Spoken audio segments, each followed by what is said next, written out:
So let's drill down on what this proposed policy is actually going to do or provide for.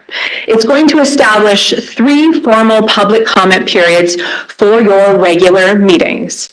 These 3 comment periods are as follows. Item 9, the first item or the first opportunity would be for constituent comments on non-agenda items. It would be that open forum.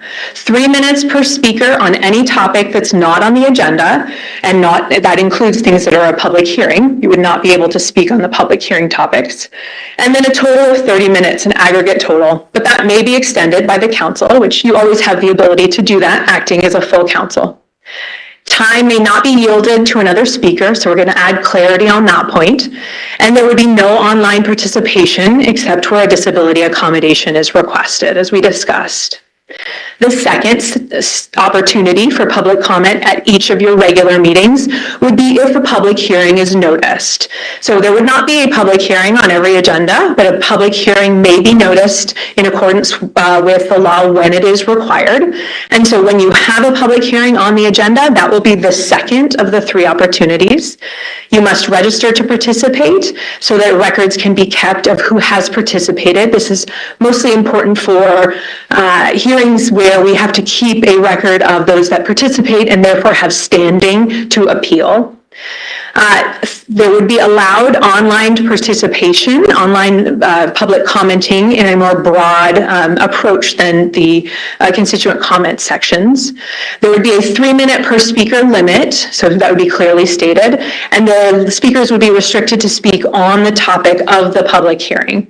Additional time may be granted to group representatives, meaning if an individual is present with another 5 folks and they want to speak on behalf of the 5 folks, many agencies utilize providing an additional minute or 2 to the representative, reflective of the fact that they're speaking when 5 people could be speaking. So you're streamlining the process by avoiding repetitious commenting.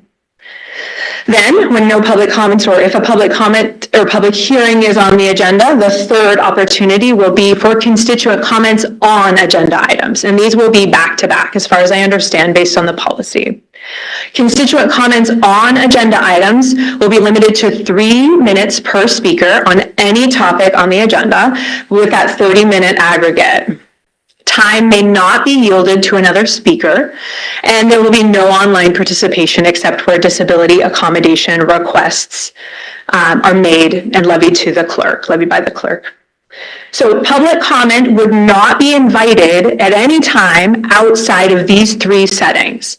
And you'll recall the law only requires you provide 1 opportunity. It does not require that if later in the meeting you have an agenda item and then an amendment to the agenda item and then an amendment, you offer another opportunity.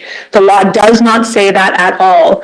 1 opportunity at the beginning of the meeting is legally sufficient. You are choosing to offer multiple opportunities. Under the adopted policy, however, there would be no public comment after the closing of constituent comment item 11.